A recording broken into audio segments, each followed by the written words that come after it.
No special guests this week. No grandchildren for you to meet. I'm just back in my backyard.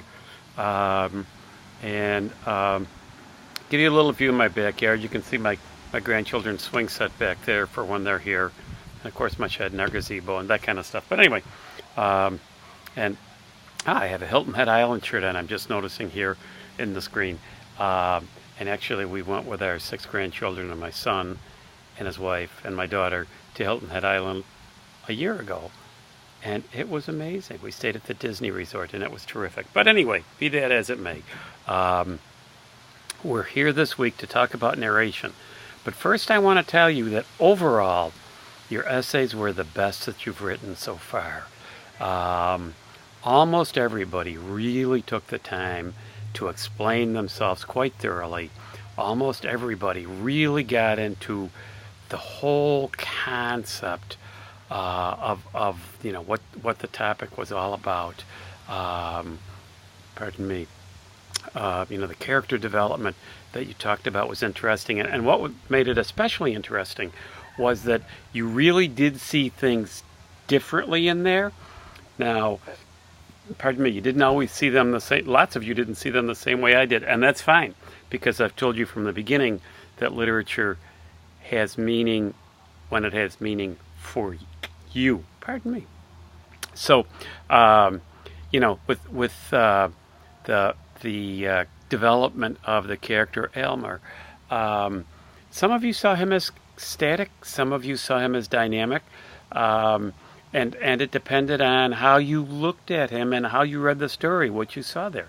Some of them saw him as static because he was the kind of over the top scientist, and so kind of like everything was governed by his scientific sense of inquiry, his scientific way of thinking.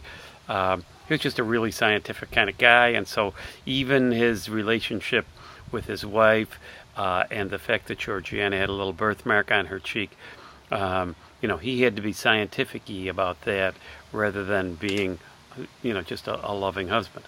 Okay, so some of you saw him as static for that reason. Some of you saw him as dynamic because he seemed to move from being the kind of devoted husband to the crazed scientist, so, that's kind of neat. Some of you saw him as evil, okay? And I found that very interesting. I've never really viewed him as evil, but, that's okay, the fact that I haven't. I viewed him as obsessed, but I never saw him as evil, so that was an interesting viewpoint. With Georgiana, many of you saw her as dynamic, and many of you saw her as static, and you stated your reasons why. And it was especially good that you took the time in your comments to say when you disagreed with somebody, or if they had said something that you hadn't thought about, and so that changed your way of thinking. That's terrific. And then a few of you were actually able to bring in personal experiences, okay? That's really cool. And especially, with Sammy, I mean, we all have certain coming-of-age experiences, and certainly Sammy went through a coming-of-age experience. So that was cool that some of you recognized that and delved into that, and in fact, a few of you even took the time to talk about how what happened with Sammy kind of related to you. So that was really cool, okay? Okay, so you guys in general are doing very, very well.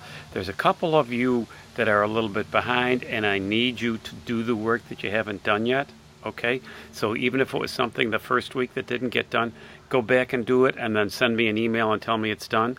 Yeah, of course you'll get a little lower grade than you would have otherwise, but it's better than a 0, okay? So, work that you've missed, please go back and do it.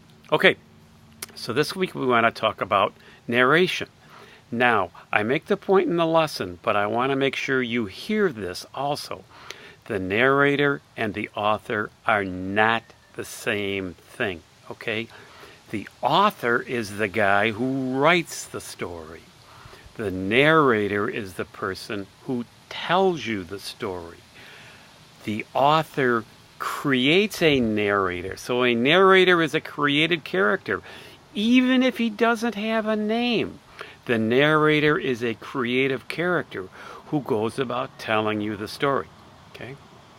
So, when a story is written from the point of view of I, as the Cask of Amontillado is this week, do not assume that the narrator is the author. The author for this work is Edgar Allan Poe, and Poe was so good at creating first-person narrators that spoke from the point of view of I, that people often confuse that, and they often think that Poe's narrators are a reflection of Poe. They are not. They're a reflection of Poe's imagination. Poe was not a terrible man. Poe was not a drunk. Poe was not a druggie. Those things are not true about Edgar Allan Poe. But because he was such a powerful author creating first-person narrators, critics were confused. The other reason why critics were confused was they deliberately wanted to attack Edgar Allan Poe because Poe also wrote some critiques of other people's work, and when he wrote other people's work, he was very honest. So if something wasn't particularly good, he was not afraid to say something wasn't particularly good. If he thought something was lousy, he would say it was lousy. Well, this made other writers mad at him. Imagine if I tell you your essay's lousy, you're probably not going to be really happy with me. Well, if you're a professional writer and I tell you that what you've written could be a whole lot better and really isn't very good, then you're probably not going to like me, and you may well look for a way to get even. They did look for ways to get even by saying that the first-person narrators that Poe created were actually Poe. And so Poe was very good at creating a first-person narrator who was going crazy, or a first-person narrator who was a drunk, or a first-person narrator who was on drugs. That wasn't Poe, okay? That wasn't his personality, but he was excellent at creating those kinds of narrators. Even in his poetry, all of us are familiar with the poem The Raven, okay? We all know that poem. And that is just a creation of Edgar Allan Poe, okay? Poe was not a crazy guy who spoke to birds, as in The Raven, He was not, okay? He was just a terrific poet. If he could have, he would have spent his whole life writing poetry. But you don't make money writing poetry. And Poe needed to make money to survive, and he had a wife who died on him at a pretty young age. But even so, he was married to a woman, and so he was supporting her. So all these myths about Poe are just that. They're myths, they're not true. Anyway, don't confuse the narrator with the author, okay? Now, we'll see first-person narration, where our narrator talks to us from the point of view of I or we. We saw that in A Rose for Emily. We saw a first-person narrator who spoke from the point of view of we, meaning all of the people in the town. That first-person narrator never even has a name. Interesting, right? But it is the voice of the town. It's a first-person narrator, we, okay? And we see some stories from the point of view of he, she, it, they. For instance, the birthmark, okay? We weren't, none of those characters was speaking directly to us. They may have been speaking to each other, but they weren't speaking directly to the reader. A first-person narrator speaks to the reader. A third-person narrator is like an observer kind of up above, watching it all and telling us what happens, okay? So, just because a character in a third-person narration says I, gets involved in dialogue, that doesn't make it first-person narration, okay? It's third-person narration if the narrator has characters who are speaking to each other but not speaking to us, even if those characters in conversation say I, okay?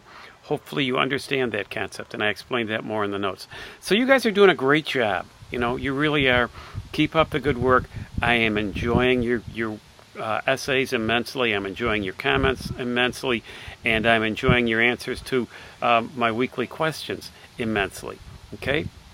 Now, question for you this week, okay? And I want you to think about this and then email me an answer. The grandma, in fact, the mother in A Good Man Is Hard to Find, the mother doesn't even have a name, okay? Some of the other characters have names, but the mother is never given a name. Why do you think that is? What is your opinion as to why the mother never even has a name? Okay? Have a good week. You know where to get me.